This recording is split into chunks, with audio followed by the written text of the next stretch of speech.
Today's debate will be moderated by me. We, the Thinking Aloud Youth, cordially welcome you to this event.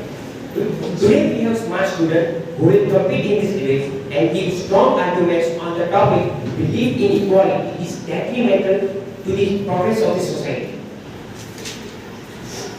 Now I would like to introduce the team members. So for the motion, we have Rehan Meghani, Dhatri Purohit, Palak Bhojak, Arjun C. Rathod, and Shri Prana. And for against the motion, we have Hitraj Kotila, Zil Gosalia, Namya Bandawar, Jash Kawasya, and Aditya C. Gohil.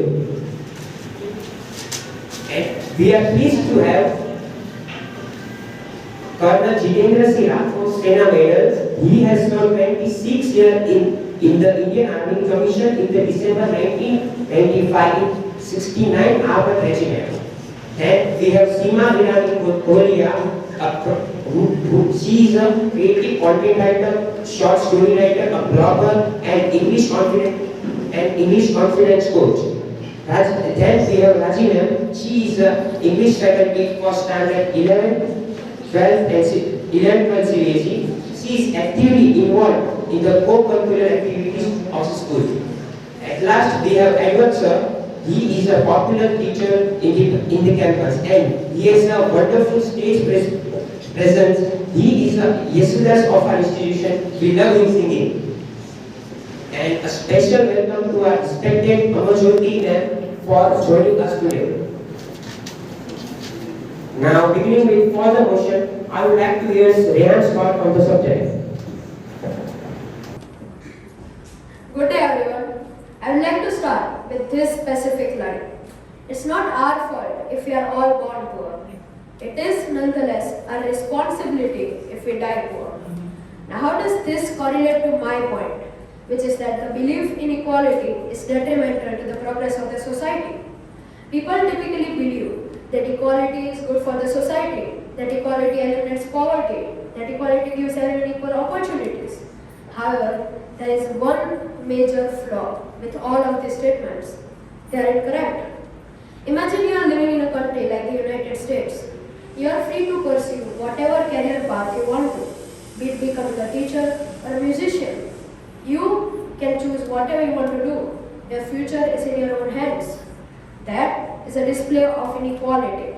And I will show you exactly how. Consider yourself in this situation. The whole world has accepted equality.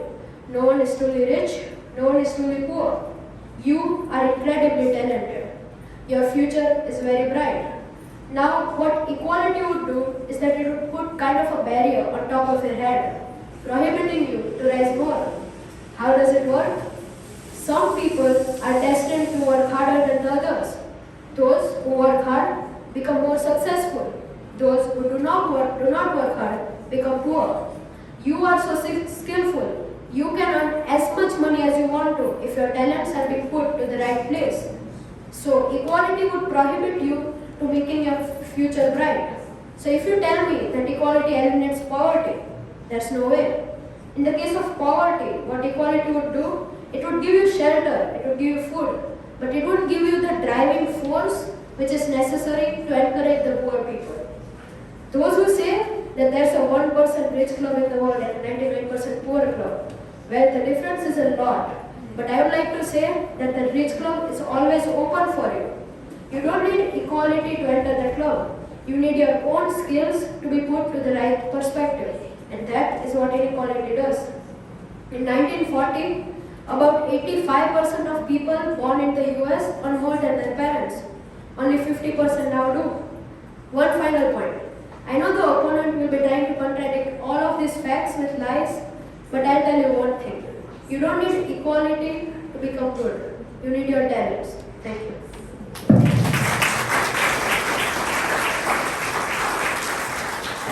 Thank you, Rehan. Now for against the team, I would like to invite Hitraj Kotila.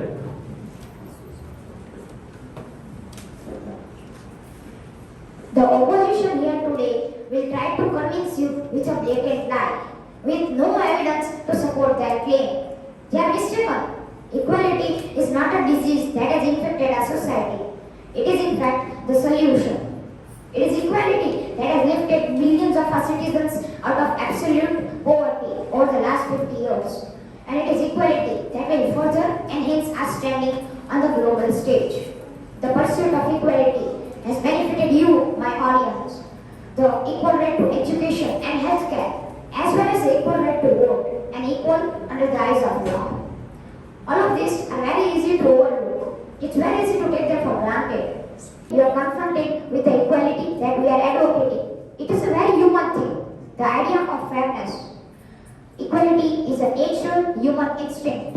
Making things more equitable benefits everyone. When Henry Ford made his Model T, he was well aware of this. He made it a rule that his car should be affordable to all of his employees. The self-proclaimed greatest country on earth, the United States of America, is in decline. The United States of America is losing its crown. They have been pursuing a policy of everyone fending for themselves since the 1980s. So to speak, let the best man win. Now, hundreds of thousands of people clog their streets. The unmistakable link between the lack of equality and the fall of an empire. When one person owns everything, society falls. My teammates here today will give you the facts, proven facts, that equality is for the benefit of everyone. No argument, it is a fact.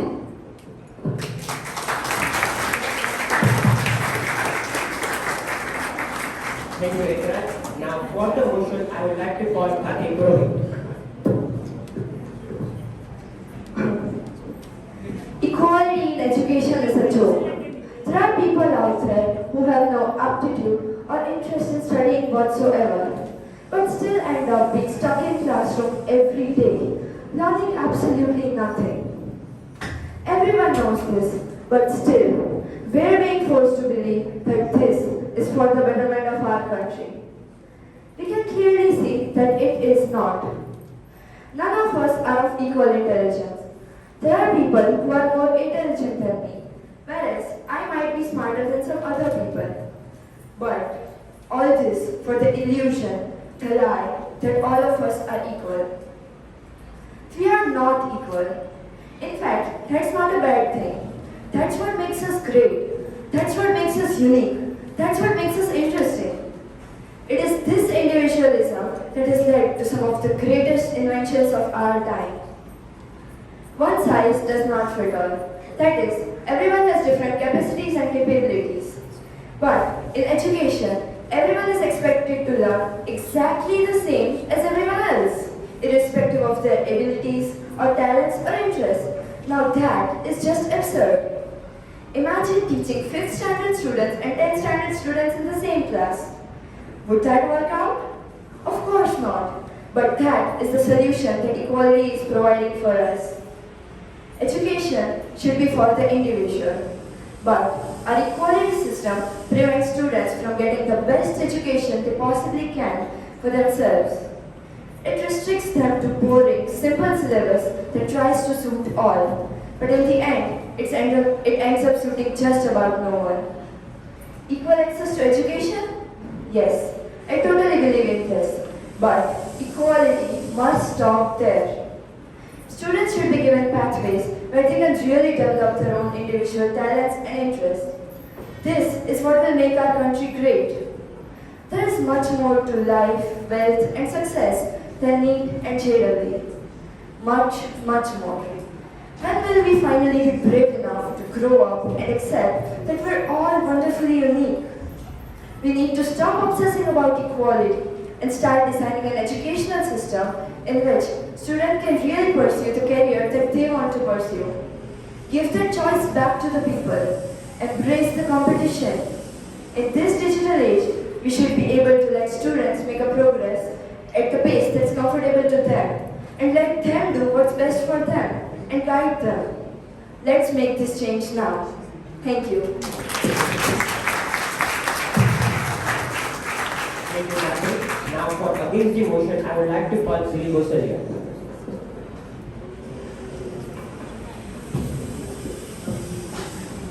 Hello.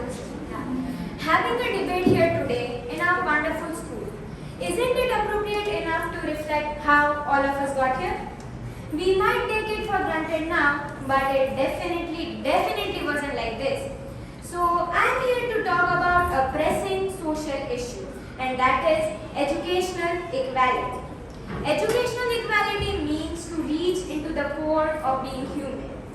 We are different from all other species in the way to learn, to invent, to communicate in a way when no other species can. Now, if I talk about schools, then school will not make everyone equally intelligent. But that's not the point. The point is that everyone should be provided equal education as well as opportunities. So this would help them to contribute fully into the society in future. A well-developed country needs a well-educated population. Do you know the literacy rate of India is just 74.04%. But if we talk about the other countries like China, Russia and Finland, they all have the literacy rates above 95%. Inequality is right now as a barrier. The unwillingness to accept the importance of education. Intelligence complemented with character is the goal of true education. Once the great Aristotle said, educating mind without educating heart is no education at all. If everybody is provided equal opportunities as well as education, then our society wins, our country wins. So this is the battleground, the most important arena to fight for the curse of inequality. By the way, it is the noblest of all the causes.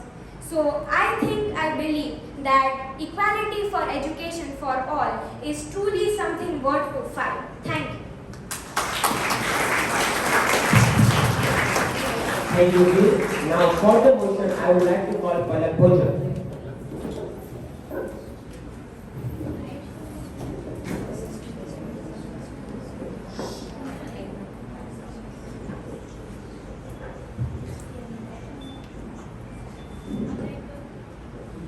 When a relative of mine is unfortunate enough to end up in an operating theatre, I fully expect the surgeon will be the most highly qualified, educated, intelligent person there. I certainly do not expect the surgeon to be a person who has failed all exams at every stage of their life, has now the life of my relatives in their hands because of reservation. I'm not impressed when a person with no education, no other experience and no qualification is appointed for the position of minister in my country. This does not impress me at all. I expect my politicians, the leaders of our country, the developers of our future to be highly educated, intelligent and capable people. Man and woman of great vision who has achieved this high position by demonstrating exceptional qualities in many important areas of society. I do not want politicians representing my country who really have no idea of what they are doing or what they are talking about. I'm not being cruel. I do believe in betterment of all, but the current system is not working. Nobody is gaining from this. Nobody is gaining from this. You students in front of me, when you go into the world of work, may find that your job will not be given to you, even though you are by far the best qualified, but will be given to someone with no knowledge or experience just to meet a quota under reservation system. Not too fair for us, is it? And worse than that, your parents' taxes are paying for it. Not too equal for us. It is a bitter pill to swallow. Also, research says that more than 50% seats are reserved in sectors such as education, government job, and politics for SC/ST, OBC, EWS, and PWD, which is actually depriving the other general category people, which in some cases are less well off and more meritorious. This leads to resentment. It creates a lack of faith in our country, a sense that no matter how hard we work, we won't get a chance, we won't get opportunity because of the law that was poorly thought of. This is the equality that I do not want. Thank you.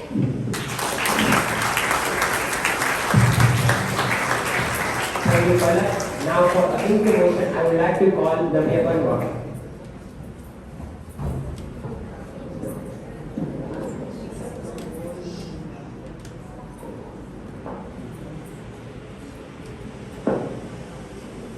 Hello. A woman can do what a man can do. A woman can be as good as a man. Though it doesn't mean she cannot be as good as a man. She cannot be as bad as a man. We don't perceive the gender disparity where men look down on women because privilege is invisible to those who have it. In today's times, we have equal facilities and opportunities as we study in the same schools, in the same classrooms. But for boys, it is considered mandatory to take up an occupation, whereas for girls, the household responsibilities is a must, whether she earns or not. The rules are not the same. Why are they not the same? The one thing that is common between all sections of society is that a woman could juggle between nurturing her child, holding a job, balancing a family, and managing the household and still be considered inferior to her family, to her husband at all times. Empowering women will not only help in uplifting the society, but it will also help in setting a standard for the generations to come. Women and girls make up half of the population and therefore half of its potential. Encouraging the participation in workforce can lead to economic growth, and also investing in their health and education can help the country develop. Men in India capture 82% of the total labor income, while women earn just the 18%.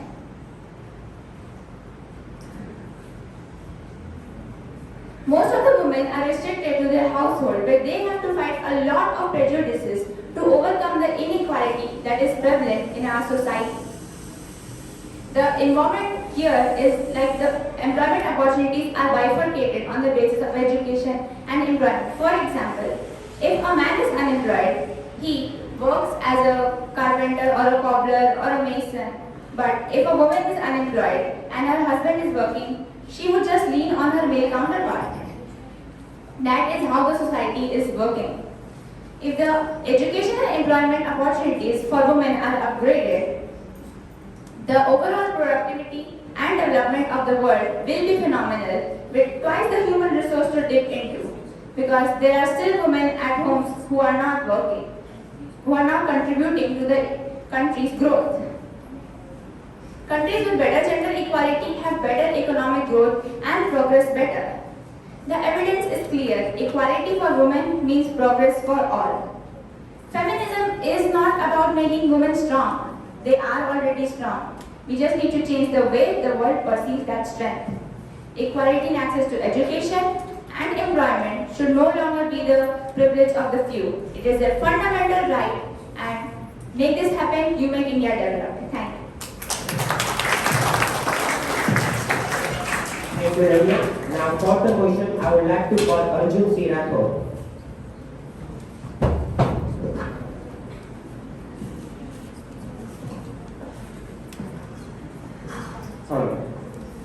The developed countries of the North want to discuss the environmental issues as it stands now and want every country to be equally responsible for the ecological conservation. But the developing countries of the South feel that much of the ecological degradation is the product of industrialization undertaken by the developed countries. If they have caused more degradation, they must also take more responsibility for undoing the damage now. Moreover, the developing countries are in the process of industrialization, and they must not be subjected to the same restrictions which apply to the developed countries. This argument was accepted in the Rio Declaration at the Earth Summit in 1992. And so for a reason, it's called common but differentiated responsibilities. And if we start bringing the parameters of equality here, then it will certainly be detrimental for the society's progress. I would also like to add that the top 3 greenhouse gas emitters in the world are China, the European Union, which consists of 27 countries, and the United States. They contribute 41.5% of the total global emissions, and the bottom 100 countries only account for 3.6% for the same. Now, let's talk about capitalism and socialism. There's a very famous line by Milton Friedman: a society which puts equality before freedom will get neither. A society which puts freedom before equality will get high degree of both. Economic freedom exists in a capitalist world. Everyone from producer to consumer has the freedom to enter into or leave the market. Consumers can decide what to purchase, where to work, how to work, and what to do with their earnings. Also, the competition between the sellers helps the prices to keep low. And the businesses also compete with each other to meet the demands of the people, giving people more choices in buying a product and also ensuring that their needs are met.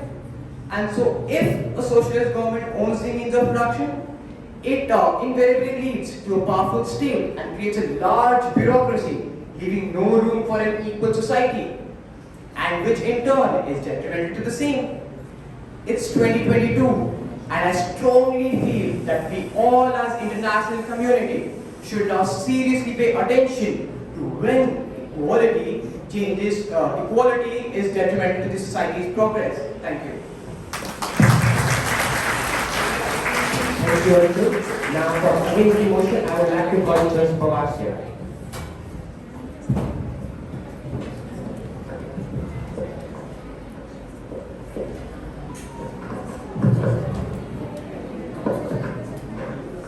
Hello, can you listen me from the back?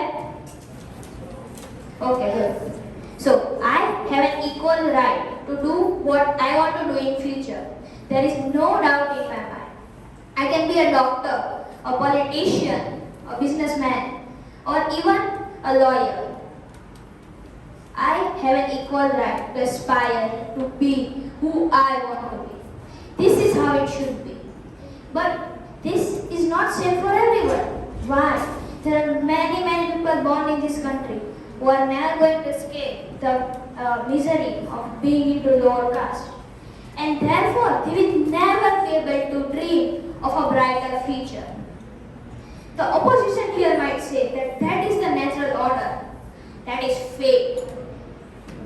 This is wrong, and we, including me and you, my audience, deep down know that this is wrong. Nobody was ever born a slave. As the opposition says, and my dear Arjun friend said, that equality before freedom is not fruitful. But what if you never get an opportunity to rise up? How will you get freedom? How will you earn? How will you live? There is no chance. To implement equality in public life, it's not easy.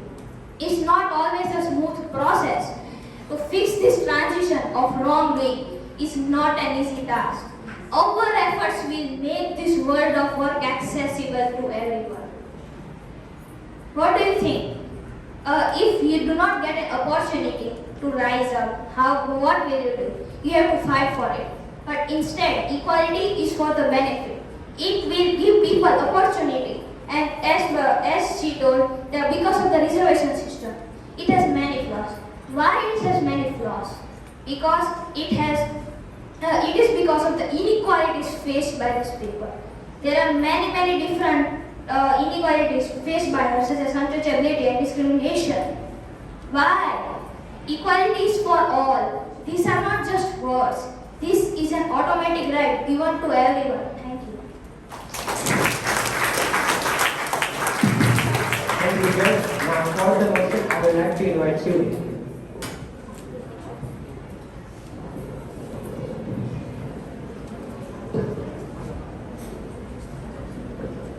There is a truth out there that we all choose to ignore. I mean, we all know it, but we pretend that we believe in the complete opposite.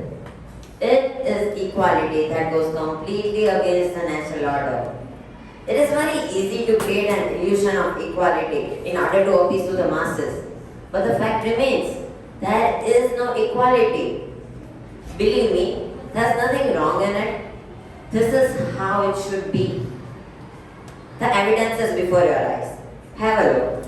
In families, children grow up to have varying degrees of success. They were all raised the same way, they were all given the equal opportunities. but some did better than others. They rightly rise to the top. Congratulations to those winners, those risk takers, those people who give their everything to succeed. And there's nothing wrong in it. This is very natural and you can't stop it. You all know Elon Musk. He too had siblings. They all were given equal chances, but the natural order determined that he would rise above the rest. So, it's very dangerous to sow seeds of restrictions in our ambition, in our efforts. Facts are facts. You are smart and you work hard. You will do better than the people who are not smart and who do not work hard. Don't cry about it. Do what they do. Better again, do better than what they do. I am very delighted that we all are not equal. Because this lack of equality brings me freedom. Brings everybody freedom. And I emphasize, you won't know this. We are all in the same class. We are taught by the same teachers. But still, we have different marks. How does that work? This proves my point. Equality is unnatural. So, celebrate it. Celebrate the unequal Einstein, the unequal Euclid, the unequal Newton, the unequal Obama. The idea that some people are born gifted actors, gifted musicians, gifted writers, I don't envy any of these people. It is the natural order. But I will go out and find my place in the world. You will go out and find your place in the world. This is what a good life is all about. So, you have the choice. You have the freedom. Don't let anybody put restrictions to it. Thank you. Thank you, Judy. Now for against the motion, I would like to call Aditya.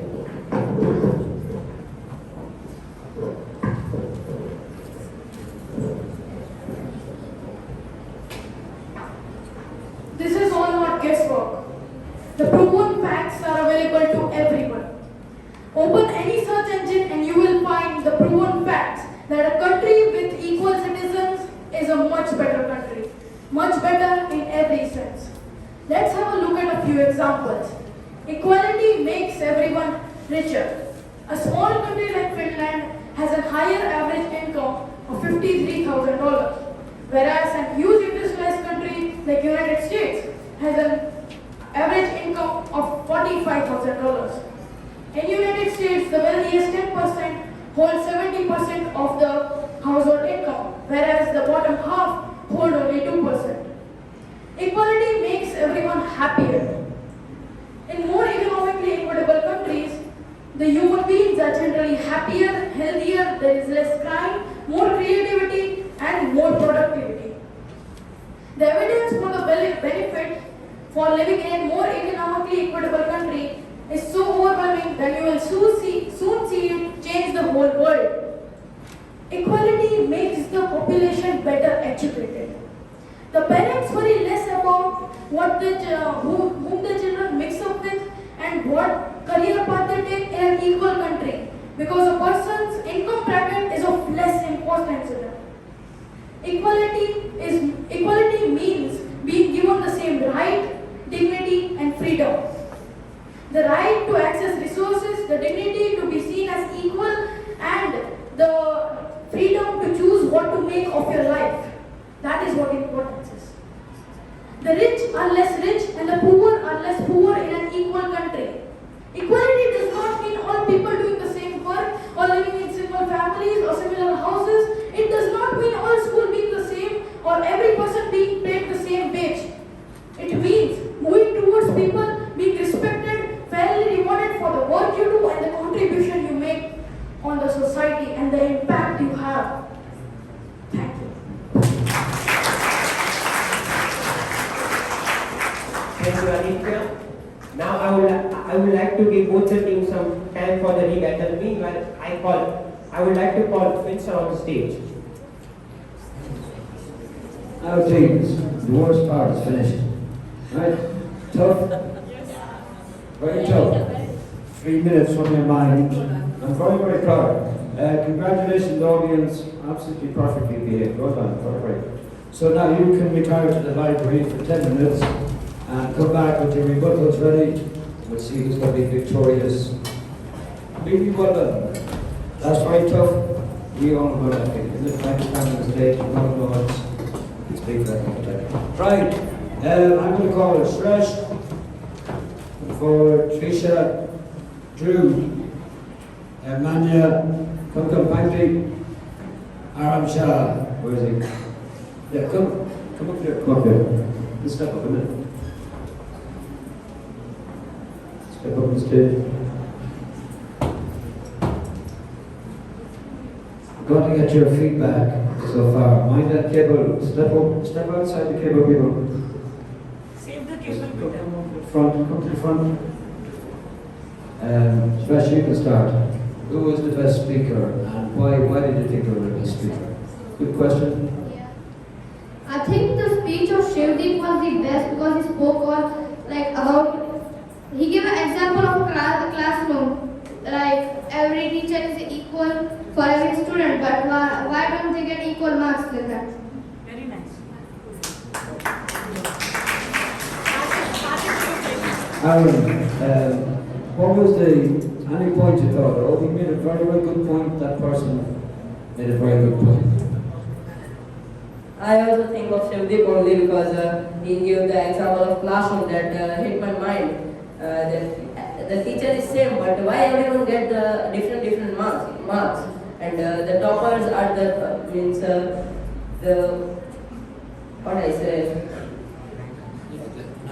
Yeah, it naturally because some get the more marks and some get less marks. Why it is? That's good. Trisha is already famous. Trisha did the TED Talks. First TED Talks about the river. So Trisha, well, in summary, what do you think so far? Okay, so both the teams were really amazing. But what I think is the debate is tilted towards for the motion, that is alpha 10. Now why do I think so? Because for the point, which is I felt the strongest, which was of the reservations. Even I can relate somehow. You get the exact score what you need to get that seat, but you missed it due to some reservations. That is what. And talking about equality, still today also people face discrimination. So talking about providing equality to everybody, let's think of our diversities and take advantages of our diversities. Thank you.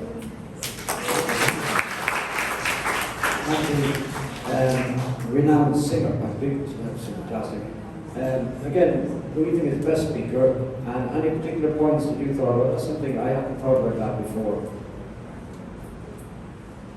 I actually like the team in the favor of the debate.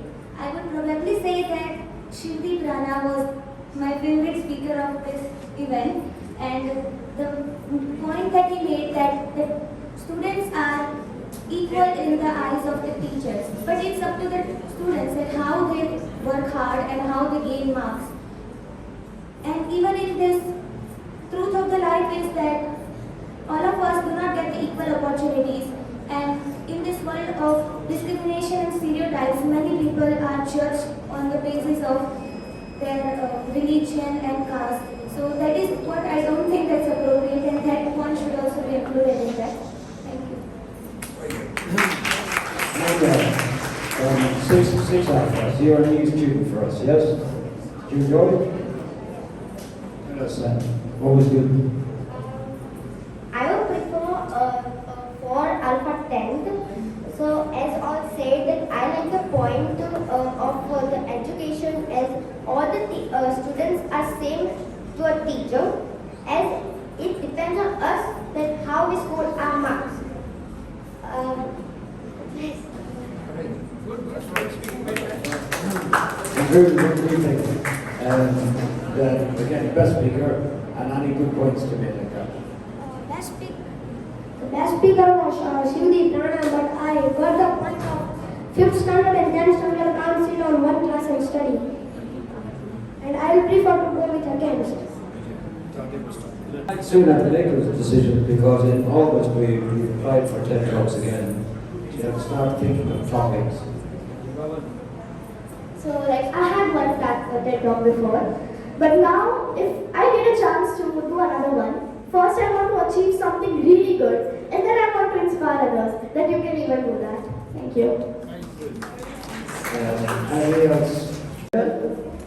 Now, for the motion, I would like to invite Rehan for the rebuttal.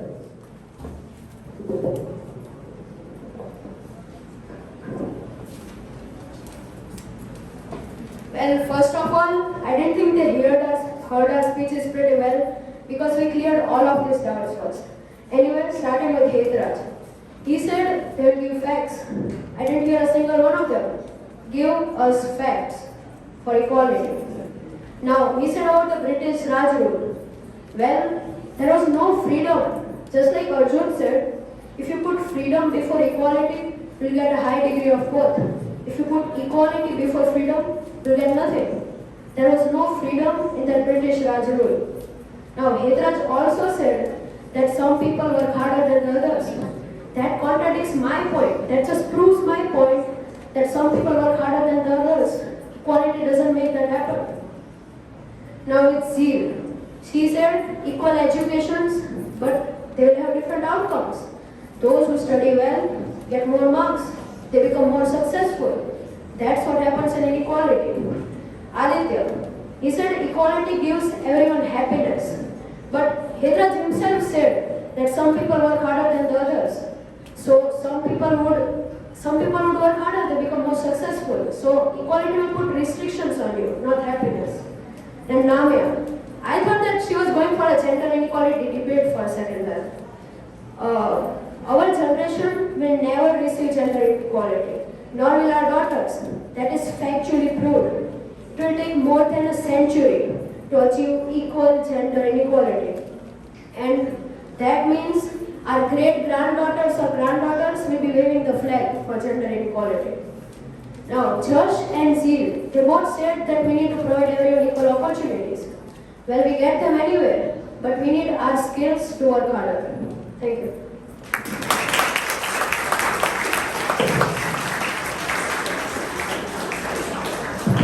Thank you, Rehan. Now, for against the motion, I would like to invite Hetraj for the rebuttal. Would you live in a country where 90% of people are above you economically and educationally? Really? You need to see from a perspective of a poor guy. Would you do this?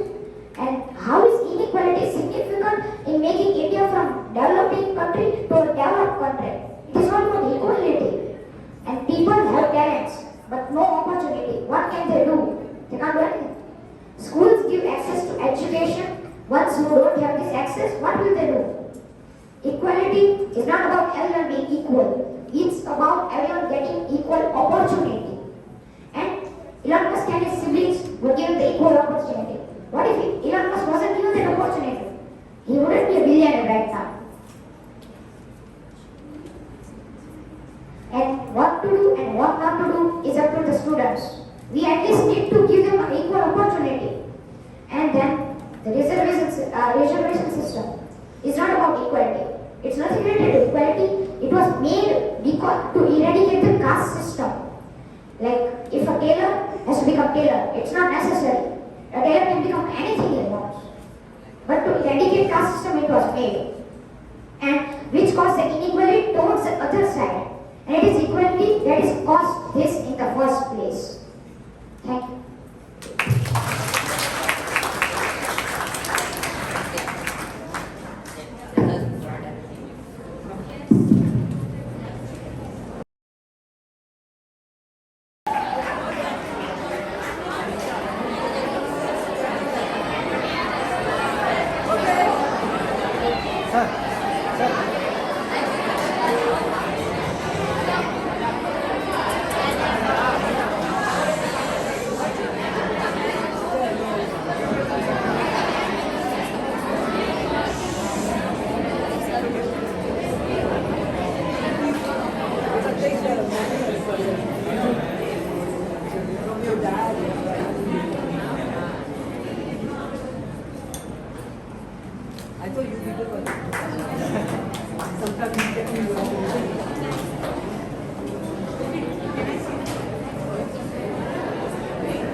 Excellent, very well done.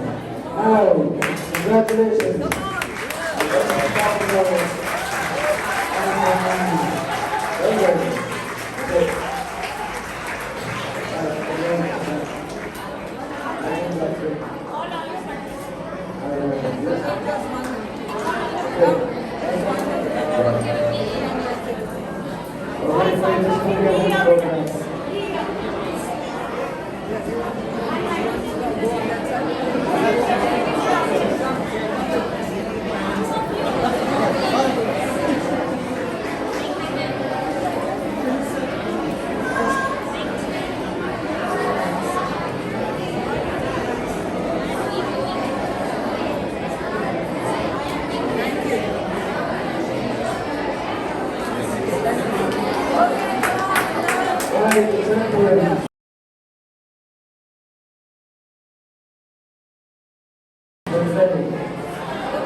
Very good.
But before we go, excuse me, last moment of silence before you return to your classroom. Final thank you, referee, again. Somebody here I need to thank Zeal, well done Zeal, and the one-man machine that is there at the back. So here is it. With everything, always back, yes. Now, the study group children, stay here, have to carry things back now today. Everybody, Roger, you organise that? You know this thing. Come and help carry the chairs back. We need to put this ready for an exam for tomorrow. Okay, thank you all very, very much.